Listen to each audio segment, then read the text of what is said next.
सड़कों पर गड्ढे हैं या गड्ढों में सड़क।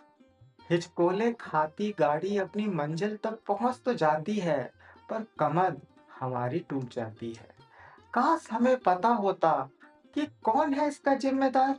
कल कोई नाला बनाने वाला ठेकेदार बड़े बड़े पाइप सड़क किनारे बेतरतीब छोड़कर बेपरवाह चला गया।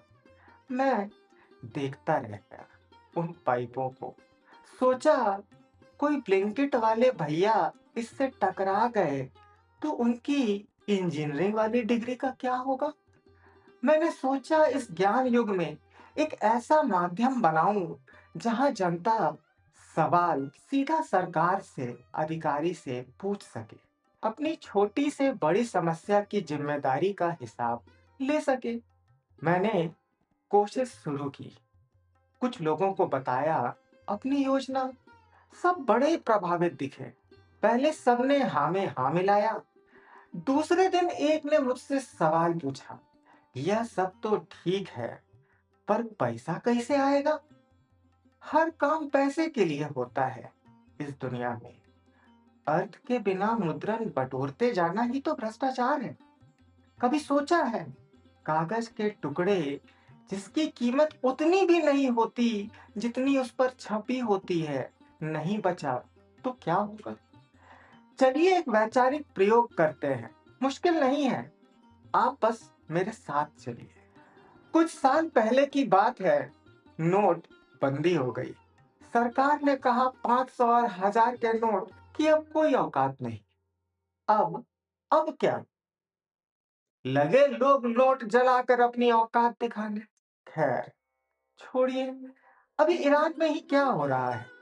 लाखों की एक रोटी मिल रही है। ऐसा ही कुछ दुनिया के कई हिस्सों में हो रहा था जब दूसरा विश्व युद्ध शुरू हुआ था।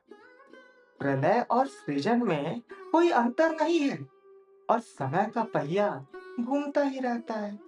देखिए, आज ही खबर मिली है कि अमेरिका को ग्रीनलैंड चाहिए। जो जितना है उतना तो संभल नहीं रहा, और चाहिए। सरकार ने जिस दिन चाहा उस दिन पैसा बस एक दिल जले आशिक का प्रेम पत्र बनकर रह जाएगा। बिना उत्पादन, बिना अर्थ के सृजन, पैसा कमाने की कला को ही तो दलाली का नाम दिया गया है। आज देश काल की सबसे बड़ी विडंबना है कि दलालों की जनसंख्या भारी मात्रा में बढ़ गई है। जयचंदों की फौज खड़ी है, और एक बच्चे को इस फौज से लड़कर पढ़ना भी है, फिर किसी तरह एक नौकरी करनी है, फिर शादी, और फिर बच्चे पाल कर अपना पितृ ऋण भी तो उतारना है। इतना काम, बच्चे की जान लोगे क्या। जी, ली ही तो जा रही। पानी से लेकर कफ सिर्फ पीकर ही नहीं, हॉस्पिटल के वार्ड में आग लग जाने से नवजात शहीद हो गए। स्कूल से लेकर यूपीएससी के विद्यार्थी अपनी ही अर्थी अपने ही कंधों पर उठा रहे हैं। बच्चे तो बच्चे, उनके बाप भी कहाँ सुरक्षित हैं। किसान हो, मजदूर हो, रिपोर्टर हो, या हो बीएलओ साहब, सब जनाजे में चले जा रहे हैं। पता भी नहीं आजकल मर कौन रहा है। बस जाना है, चले जा रहे हैं। निर्देश मिल रहे हैं, दिशा गायब। ऐसी दशा में हर बाप अपने बच्चे की शिक्षा पर लाखों खर्च कर रहा है। अब खर्चा होगा तो कहीं से तो वसूलना होगा। बच्चा तो बच्चा, बाप भी परेशान है, किया क्या जाए। इधर माँ बीमार पड़ गई तो बहन को अपनी डिग्री से तौबा करना पड़ा। कंगाली में आटा गीला, रातों रात नोटबंदी हो गई।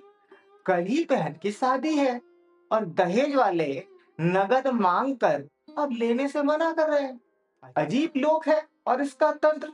बात पैसे की थी, और मेरे पास एक सपना था जहां हम लोग को तंत्र से मिलवा पाए।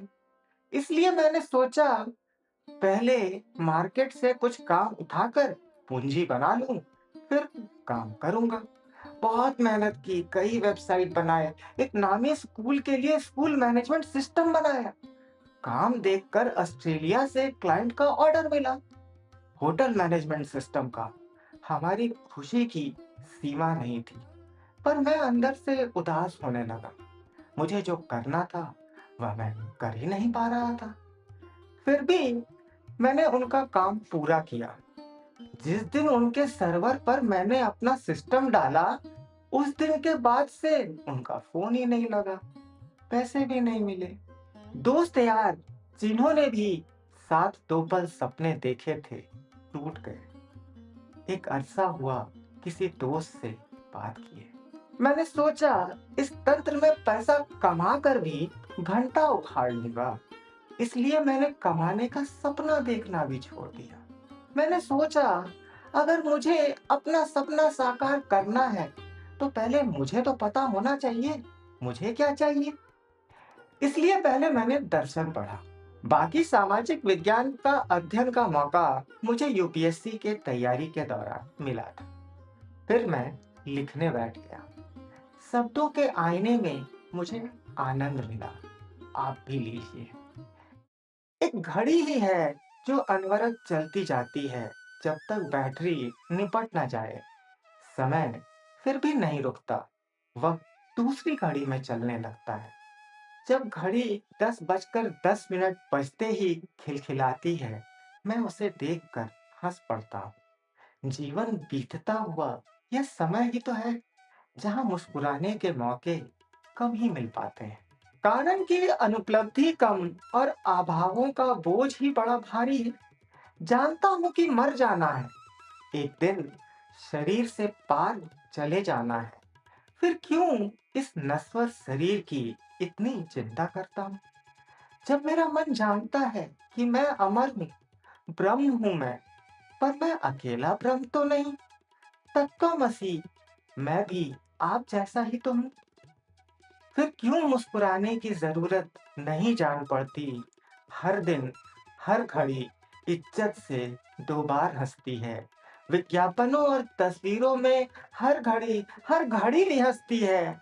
क्यों विज्ञापनों वाली शक्ल बनाने के चक्कर में क्यों हम अपनी अभिव्यक्ति का श्रृंगार करते हैं? क्यों हम खुलकर रो नहीं सकते? क्यों हंसने से पहले हम 2 बार सोचते हैं? क्यों हम गालियां नहीं दे सकते? क्यों अभिव्यक्ति के श्रृंगार को संस्कार से तौलते हैं? क्यों अपने सौंदर्य को छिपाकर हम अपना मेकअप दिखाते हैं? क्यों धर्म के ड्रामा को सभ्यता की पहचान समझते हैं? क्यों भगवान को हम कहीं और तलाशते हैं? क्यों हर जगह, हर स्थान पर हम खुद का मंदिर नहीं बनाते? क्यों धारण करने की जगह धर्म की राजनीति का नाजायज मजा मार रहे हैं? क्यों घड़ी से बेफिक्र समय की तरह हम खुद के लिए, खुद की खातिर, खुद से ईमानदार नहीं हो सकते? चुनाव हमारा है, घड़ी चाहिए या समय? मेरा सपना आज भी जिंदा है, मुझे तो बस समय चाहिए। आपने कभी सोचा है इस दुनिया में अनंत क्या है? सही समझा, समय। आप खुद सोचिए, आप कितनी जगह अभी हो सकते थे। आप अगर वहाँ हैं तो इसलिए क्योंकि आपका वहाँ होना ज़रूरी है। अपनी ज़रूरत समझिए, कितना मुश्किल है।